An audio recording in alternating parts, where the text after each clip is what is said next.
I got so motherfucking design on right now.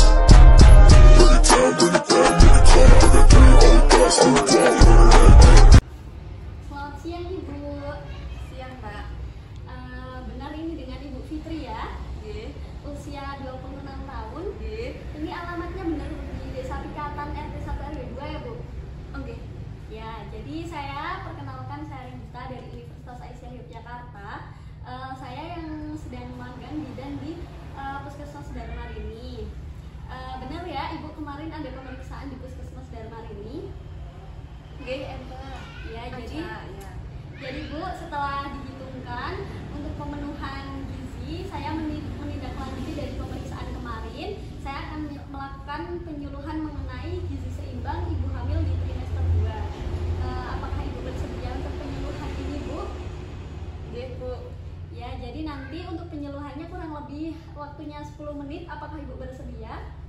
Insya Allah bersedia. Ya, jadi sebelumnya apakah Ibu sudah mengerti apa itu gizi seimbang untuk ibu hamil di trimester 2? Kalau yang banyak sih belum, cuma tahu kalau yang bergizi saja. Belum iya. mencakup semuanya. Oh iya, jadi tahu ya kalau gizi Ya. seimbang itu adalah kebutuhan nutrisi untuk ibu hamil yang diperlukan gitu ya Bu. Oke. Oke, jadi di sini saya akan mulai dari pengertian gizi seimbang untuk ibu hamil di trimester 2. Nyun sewu ya Bu, ini bisa dilihat di sini ada sudah tertulis semua. Yang pertama ada gizi seimbang ibu hamil di trimester 2 adalah asupan nutrisi yang adekuat dan seimbang untuk memenuhi kebutuhan tubuh ibu hamil dan perkembangan janin selama trimester kedua kehamilan. Begitu, apakah Ibu sudah mengerti? Sudah. Oh ya, baik, kalau sudah saya lanjutkan. Yang kedua ada manfaat gizi seimbang dari ibu hamil di trimester 2. Jadi untuk apa saja sih pemenuhan gizi seimbang ini untuk ibu hamil di trimester 2?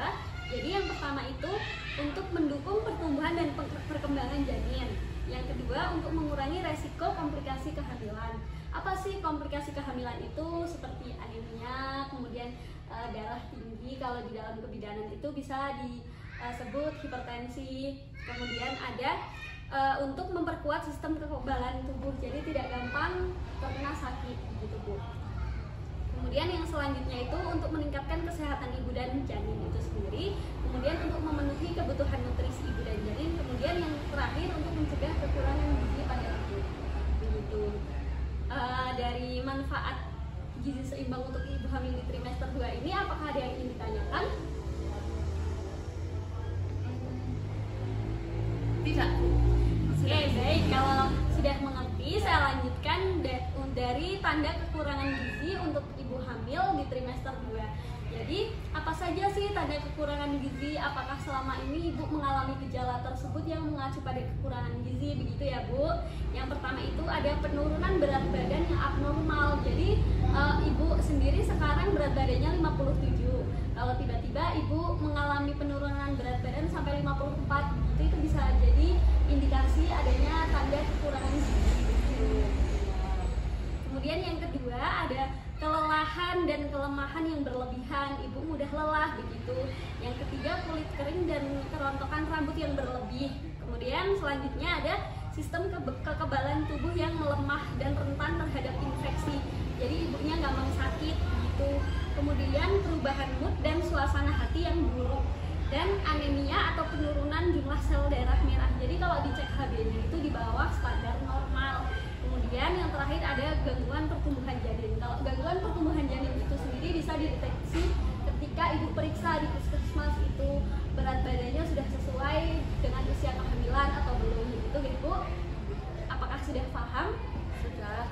Ada yang ingin ditanyakan? Paling kalau saya itu ini Bu, yang darah rendah itu Bu. Oh, darah rendah. Ibu kan sudah dapat ini kan tablet dari puskesmas yang diminum 1 hari 1 kali untuk penambah darah. Iya. Itu nanti dihabiskan karena selama kehamilan itu akan diberikan 90 tablet. Jadi itu insya Allah sudah aman, kecuali nanti kalau dicek HB-nya itu Ibu masih rendah, nanti akan ada penanganan lebih lanjut dari puskesmas begitu Bu. Oke, saya lanjutkan ya Bu. Jadi apa saja akibat dari kekurangan gizi seimbang pada ibu hamil di trimester 2. Jadi kalau ibu kekurangan gizi itu resikonya yang mungkin terjadi adalah berat badan lahir bayi itu rendah, kemudian IUCN atau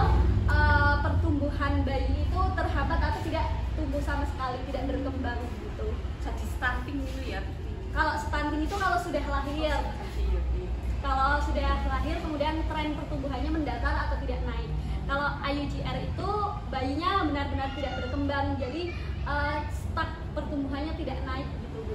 Kemudian komplikasi pada kehamilan seperti yang saya sebutkan tadi, kemudian menurunkan kesehatan ibunya gampang sakit, gampang terinfeksi berbagai macam penyakit begitu Bu. Kemudian untuk ibu sendiri kebutuhan gizi dalam satu hari itu setelah dihitung 2250 kalori. Jadi ini yang kebutuhan gizinya itu kurang lebih karbohidratnya 5 porsi ya Bu. 5 porsi, setiap porsinya itu 100 gram, kemudian protein hewani juga 5 porsi, setiap porsinya itu 30 gram, kemudian protein nabati itu 2,5 porsi, setiap porsinya 20 gram, kemudian sayuran itu 5 porsi, setiap porsinya 100 gram, kemudian minyak dan lemak itu 3 porsi, setiap porsinya 5 gram, kemudian susu atau olahan susu seperti keju begitu 3 porsi dan setiap porsinya 75 gram. Kemudian gula 1,5 porsi saja atau setiap porsinya itu 13 gram. Kemudian ini bisa di mix and match, jadi ibu sesuai selera saja mau dimasukkan seperti karbohidrat itu bisa dari nasi, jagung, kentang begitu dan lain-lain begitu Bu. Apakah sudah mengerti Bu? Sudah Mbak. Oh iya, kalau sudah ini ada rekomendasi menu dalam memudahkan makanan. saya, Iya Bu. Ya, jadi ini sudah saya bikinkan untuk rekomendasi menu makanan sehari. Menu pagi itu ada nasi putih, sambal kentang, udang dan kacang kapri, kemudian tempe goreng, kemudian sayur bening bayam, kacang merah. Kemudian untuk menu yang siang mie bihun bakso, kemudian dengan kuah kaldu ayam tanpa kulit dan toppingnya tahu dan sawi. Untuk makan malamnya itu ada nasi putih, kuning telur dadar dicampur dengan beef cornet. Iya kuningnya, kemudian Kuningnya itu. Iya kuningnya, tapi kalau ibu kerso dengan yang putihnya juga nggak masalah Bu. Eman-eman Bu. Iya. Betul. Kemudian ini ada lagi sayur bening daun ubi. Ibu di sini tahu kan itu? Lengguk. Iya, kalau di sini ya lengguk ya Bu.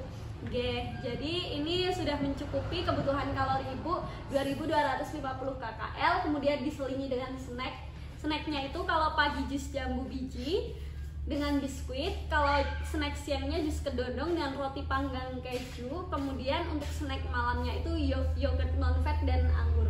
Ibu bisa diganti, mungkin kalau tidak suka yogurt bisa diganti dengan susu. Kemudian kalau tidak suka jus kedondong bisa diganti monggo saat ibu. Yang penting buah. Iya.